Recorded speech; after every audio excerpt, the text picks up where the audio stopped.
龍門向南高層望住呢個景呢，真係有啲腳遠喎。由大三房去到兩房，再嚟一房緊廚，邊一間先係你嘅選擇呢？咁好嘅呢度有燒豬派發嘅呢度，我係會喺年初二免費派發先20份喎。好多人話呢，買樓就睇數據嘅，都啱嘅。但係呢，有時我發覺呢，買樓都要睇感覺嘅。今日呢，由呢一個望住屯門市鎮公園嘅大三房718尺，去到擺得落鋼琴同埋好多家私嘅兩房，加埋呢而家應該絕種噶啦，一房緊廚嘅單位，呢一度呢，就係龍門啦。但係呢，有冇諗過呢？呢一度嘅一房呢，仲貴過新盤柏龍嘅一房，點解呢？今日就要嚟睇下啦，我哋會睇三房、兩房、一房緊廚嘅單位。如果你對呢類型嘅單位有興趣，或者你係屯門人，望到龍門未上去睇過，今集你一定要睇下啦。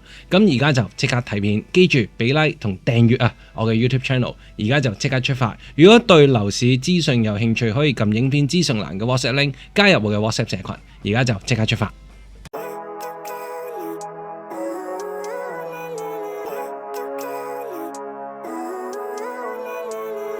Living life, every day, late at night, not okay. All I want, and I pray, all I need are some better days. Fuck me, I'm looking in the mirror, so foggy, but I've never seen clearer. I don't really think anyone can save me, and honestly I'm not really sure I want saving. I like to be my own worst enemy. There's no risk if you don't try at anything, so I'ma just keep buying everything. See you in the next life, hope to be a better me. I don't think that my head's on straight, gotta flip it and grip it and go and get an x-ray. What's wrong with me? I just feel weight pushing on my chest and it squeezes till I suffocate. Better change my mindset, meditate. OK， 而家上到嚟龍門，我哋即將會睇第一個單位。呢一個單位咧喺當初咧喺一手賣嘅時候，呢類型嘅單位咧係搶崩頭嘅，因為咧呢一個面積咧718尺，3間房有2個洗手間啦，其中一個係套廁啊嘛。咁而最特別嘅咧，佢就係呢一個景觀。呢一個咧係向南嘅景觀嚟嘅，咁以前咧佢就冇樓下我哋望到嘅屯門南延線起緊嘅位啦。咁以前咧呢一個位置咧就而家都係啦，屯門嘅市鎮公園，一路望到遠咧就望到去屯門碼頭向南，而且我哋嘅層數咧30幾樓高，如果再高啲咧再望得開揚啲添。咁但係咧暫時咁樣睇咧都已經好靚噶啦。咁呢一個市鎮公園景亦都係一個比較永久嘅一個公園景。咁而家就嚟睇單位。單位咧都有一樣嘢想講下嘅。好啦，而家就嚟到單位啦。而家單位咧718尺，3房2廁，入到嚟第一個地方咧就係客飯廳。我哋呢個位置咧去到露台個空間咧都好深嘅。有冇一個印象？我哋見到咧一入到嚟好厚實嘅木家私，咁然後咧佢上邊又掛咗啲字畫喺呢一度，有冇一種感覺？而家就嚟新年，年初一去探長輩嘅時候咧，嗰種感覺啊！呢度咧就唔係我哋一路睇開嗰啲流行緊嘅輕車風啦，有一種咧叫唔叫歲月靜好嘅感覺啊！尤其而家咧單位咧向南啦，有少少風入嚟啦，呢隻好踏實啊嗰個感覺。客飯廳嘅空間咧，其實你話窄就窄少少，但係擺完家私之後咧，活動空間呢個通道咧都幾好嘅。一入門口左手邊咧，本身呢啲收納櫃位同埋大餐台，咁就如果搬出少少咧，6個人食飯啦，咁然後食完飯咧就應該會有人喺呢度食下花生食下瓜子啊，傾下偈啊，望下呢個景觀啊咁樣。咁然後咧呢個單位嘅客飯廳連接住咧呢個向南嘅景觀咧就係我哋啱啱片頭嘅景，咁我哋好快睇到露台唔算太大，通常晾衫都喺呢度噶啦。景觀咧我哋層數好高，望就望到有少少腳遠噶啦。咁望翻去市鎮公園呢個，有人玩緊船添喎嗰度。咁然後咧再遠處咧，我哋將來嘅屯門南延線啦，你哋都可以見到已經動緊工噶啦。咁就一路去到屯門碼頭方向噶啦。咁我哋望翻入去啦，我哋首先睇咗洗手間先啦，第一個位置。洗手間咧，發展商原本嘅裝修，但係咧佢就呢度，我覺得咧冇窗喺呢個係爭少少。咁但係活動空間都 OK 嘅，同埋可能要諗一諗個位裝翻個浴室寶，因為佢淨係得一個抽風啫。咁然後咧，另外我想講下個廚房，廚房應該係好多家庭主婦煮飯個煮啊，係一個天堂。活動空間算大啦，兩邊嘅備餐區並排咁滯啦，一邊切菜，一邊煮嘢食。轉個身就搞掂啦，動線咧流暢嘅，而且咧用咗啲不鏽鋼嘅牆面啦，襟嘅，而且容易打理。咁呢度咧仲有個工作平台，放咗個洗衣機喺呢度。個單位咧好風咧，其中一個原因就係呢度做咗個空氣流通，扯風扯翻出去咧露台嗰個風嗰度嘅。跟住咧，我哋行翻入嚟咧，呢度會有2間細房 ，keep 住會用啲紅木嘅家私。呢度咧係一個碌架床，咁加埋張書台，成個感覺好似細個自己間房咁樣。有冇啲觀眾自己間房係咁樣嘅？咁而啱啱好而家咧，大概係3點鐘啦，陽光有啲少少會入到嚟嘅，成個感覺都幾靚嘅。我現場睇到，再嚟咧就係第2大嘅房間啦。咁佢咧擺咗都係床啦，利用埋個窗台做多少少咗嘅床。咁而呢個位置就放翻書台，景觀咧就向南望翻，一個夜景都幾靚嘅，呢度真係應該。最後我哋嚟睇下主人房啦。主人房繼續延續紅木風格啊！咁呢度咧有一個哇好鬼大喎，佢個衣櫃，我想講佢呢個頂天立地嘅衣櫃。咁然後咧利用埋窗台做埋床嘅空間，咁就更加大。咁呢度咧整咗個掛牆電視添。咁我諗咧家私就應該未必個個啱嘅，但係景觀啊空間咧，我覺得可以嘅。咁呢度係一個洗手間，都係冇窗咯，呢個位就。呢度咧，其實我睇相嘅時候咧，我已經覺得哇咁多木家私嘅，但係咧，我覺得即係睇相嘅時候，我覺得有啲老土啦。上到嚟咧，其實佢又感覺又幾舒服。我係用舒服啊，我唔用咩好靚唔靚啊嗰啲。我上到嚟第一個感覺係舒服嘅。你見我片尾咧會喺單位拍嘅單位咧，就通常都我自己覺得係舒服先會喺度拍嘅。咁佢一個向南望翻開陽，亦都有幾好嘅風嘅。咁呢一個單位咧，可能家私裝修未必啱新買家，但係我自己上嚟咧，起碼呢個單位帶俾我嘅感覺咧就係舒服，就係呢個感覺啦。價錢幾多咧？我決定睇埋2房，再睇1房，最尾先一次過講。咁而家就過埋去睇2房我哋。接住落嚟咧，我哋會行過去咧龍門嘅2期，因為我哋接住落嚟睇嘅1房同埋2房咧都係2期嘅單位。1期、2期最大嘅分別，我諗都係個景觀問題啦。因為1期嘅1、2、3座先會望到咧龍門呢個向南咁靚開揚嘅景啊。咁而家就望埋啦。咁而家我哋途經呢個位置咧，就會所會有間餐廳㗎。咁就室內外泳池呢啲係一定有㗎啦。但係咧入去就要拍卡，我就冇卡嘅。咁就有機會再帶你睇啦。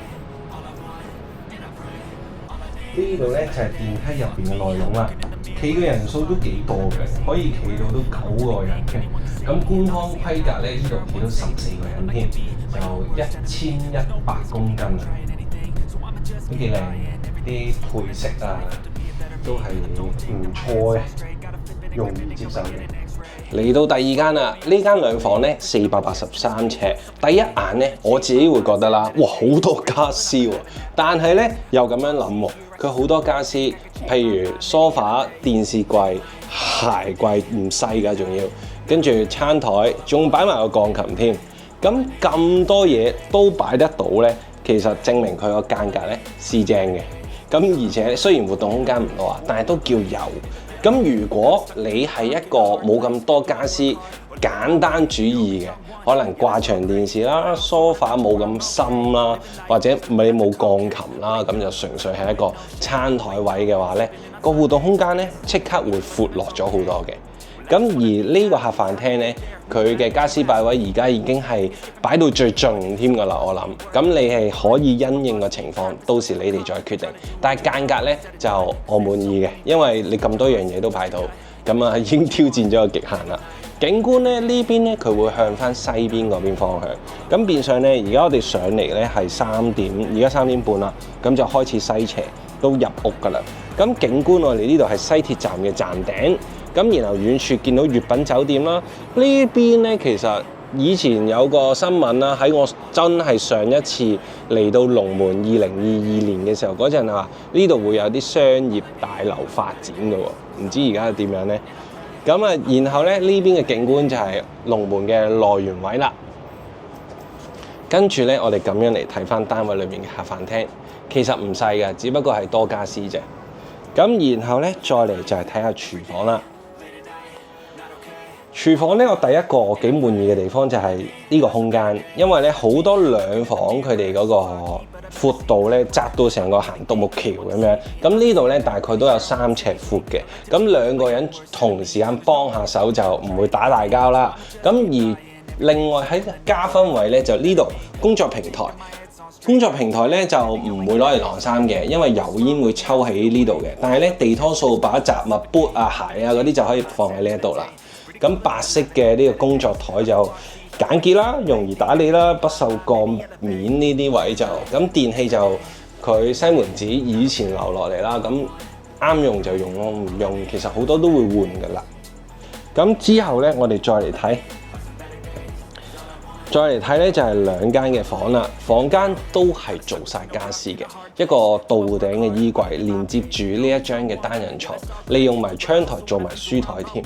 咁如果冇咁多嘢擺2樣嘢咧，其實就個感覺冇咁逼嘅，會舒服好多。而家真係有啲太細張，但係咧如果你係租俾嶺南留學生咧，因為係有噶，就佢就咁就租得噶啦。跟住咧，洗手間咧就原裝啦，咁活動空間都 OK 啦。另外係浴缸嚟嘅。咁然之後咧，呢度原來有啲，因為你哋睇下佢上邊咧唔係假天花，係而家濕氣啊，變咗甩咗嗰啲漆啊。跟住咧再嚟就係主人房啦。主人房咧右手邊會有一個到頂嘅入牆衣櫃嘅。都幾大個嘅，然後有位置放呢個梳妝台啦，跟住就4尺床，用埋窗台擺位。景觀咧，而家啱啱好西斜，可以曬下張床，曬下張被，就啱啱好呢個位啦。正確個西嘅位置咧，俾你睇下，你可以話係西南嘅，我都想更正翻少少。2房就睇完啦，你哋見到啦，擺咗好多嘅家私，但係咧，亦都係你哋見到啦，可以擺到咁多嘅家私。咁而家咧就睇完呢間2房啦，而家就過去睇1房，睇完1房先再講全部嘅價格。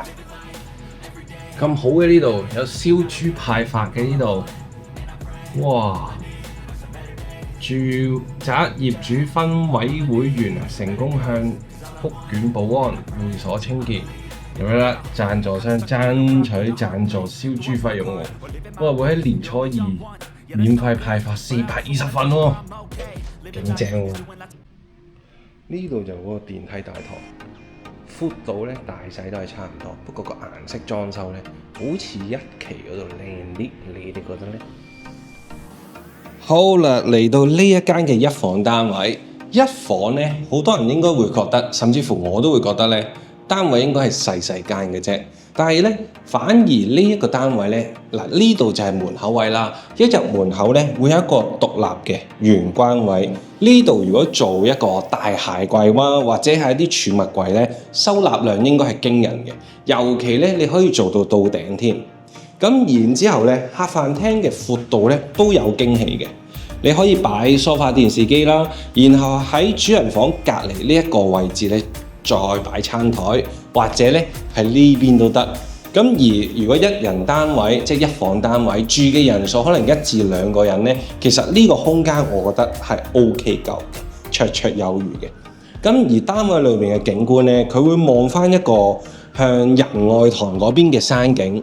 咁雖然咧就冇向南嘅海景啦，但係咧向東山景咧我都覺得 OK。朝頭早會有陽光啦，而且咧我哋近景咧都係一啲矮嘅樓啊，咁你會見到基本上都遮唔到你個景觀噶啦，我遮唔到我哋嘅景觀啦，因為我哋個樓層較高啊嘛。咁然後咧呢度咧就銀碼細，入場門檻算係屋苑裏邊咧最低嘅一隻間隔。咁而呢一隻嘅實用嘅設計咧，我諗擺位上都滿意嘅。接住落嚟我哋就睇廚房啦。其實咧呢一隻嘅廚房一房緊廚，我諗而家好多新樓盤咧係唔會俾到你噶啦，亦都係絕種噶啦。咁而且咧呢度有一個唔錯嘅備餐區，活動空間咧都算大。咁就開放式咧，有時真係煮嘢食咧，油煙味真係即刻喺個廳度，咁會爭少少。同埋呢度咧會有埋個工作平台，咁啊地拖掃把鞋嗰啲可以放晒喺呢一度啦。然之後咧，我哋就入主人房睇下。跟住咧，令我最驚喜嘅咧就係呢個主人房。主人房一房嚟講咧，空間感係非常之足夠啊！除咗佢因為佢有一個 L 型嘅透光窗啦，戶外嘅透光引入到單位。我哋而家冇開燈咧，基本個光都唔錯嘅。咁而呢度咧，空間上放雙人床、4尺半床都好啦，仲有好多嘅位置可以喺呢度咧放多一個到頂嘅衣櫃。咁如果窗啱啱好呢個窗嘅下邊咧，仲可以放一張嘅梳妝台嘅。咁而呢度咧，唯一一樣嘢要考慮嘅，洗手間咧係喺主人房度出入嘅。開 party 嘅話咧就爭啲，因為要經理房出入。但係如果你係中意自己一個靜靜地 I 人啊，即係係咪啊？就如果咧呢一個設計咧就反而更加好。有時冬天咧真係凍噶嘛，唔使冷冰冰咁，唔使出廳再入去個洗手間度，咁就全部嘢直接一落床就喺度啦。咁而且咧有窗啊，洗手間有窗，因為我哋啱啱睇嗰啲單位個洗手間都冇，反而一房呢隻嘅間隔係有。單位就睇晒啦，係時候都要講下啲價錢嘅嘢。咁而首先我哋睇咗第一間啦，一間718尺嘅大單位啦。而家業主嘅叫價咧1380。咁另外咧，如果你覺得我想租下得唔得咧，都得嘅，業主都有放租33000蚊。咁而呢一啲類型嘅單位咧，你話可唔可以有啲成交作比較咧？我諗難少少，因為本身呢類型嘅單位放盤會比較少啲嘅。咁兩房咧都好快講下啦。兩房483尺，業主嘅叫價咧715萬，大概係14800蚊尺左右。單位咧佢係會向西南。其實屋苑嚟講咧，如果你話呢類型嘅單位咧，唔算好高質素，但係咧亦都唔係算差，算中中挺挺嘅單位。尤其佢樓層都有翻咁算係咁上下啦，10幾樓啊，唔費事講識嘅單位。咁而最後我自己比較滿意咧，就係呢間嘅一房，因為樓層夠高啊。我哋而家咧望嘅景觀都係好開揚。咁一房本身空間較細，好擔心咧景觀如果再壓迫啲咧，就影響個單位裏面嘅空間感。咁上到嚟嘅感覺就我覺得可以接受。咁而單位講個價錢先，372尺，單位係600萬嘅叫價，尺價咧其實去到16200、16100蚊嘅。咁你話高唔高咧？睇冧心啦。嗱，如果你話成條西鐵線咧，龍門呢度呢間嘅一房叫價咧，甚至乎會高過譬如柏龍啦，柏龍佢嘅一房仲係5字頭啫嘛，咁會高過嗰啲。但係攞呢一個單位同柏龍個別嘅單位比較咧，呢個會係即係喺個景觀上啦、樓層上，我哋要4字頭嘅樓層嚟噶嘛。柏龍就算最高都冇，不過兩邊嘅價格唔同。柏龍嗰邊咧，如果出去荃灣啊嗰啲咧，就基本上下一個站就已經係荃灣西啦。同埋將來嗰邊咧又會有啲商場會起。咁當然呢度樓下本身買嘢食就已經好方便。咁就唔知你哋覺得今次嘅單位，如果你去選擇，你會揀邊一類型嘅單位？當然要遞好啦，都要睇預算啫。你邊一類型嘅單位會係超出咗你想象，或者你覺得哇唔值喎咁樣，不妨留言分享下。如果你係屯門人，唔知道你哋又有冇睇過龍門嘅單位呢？如果有睇過，都分享下你哋嗰陣睇過嘅感受啊！今次影片去到呢度，多謝你哋收睇，我哋下段影片再見，拜拜。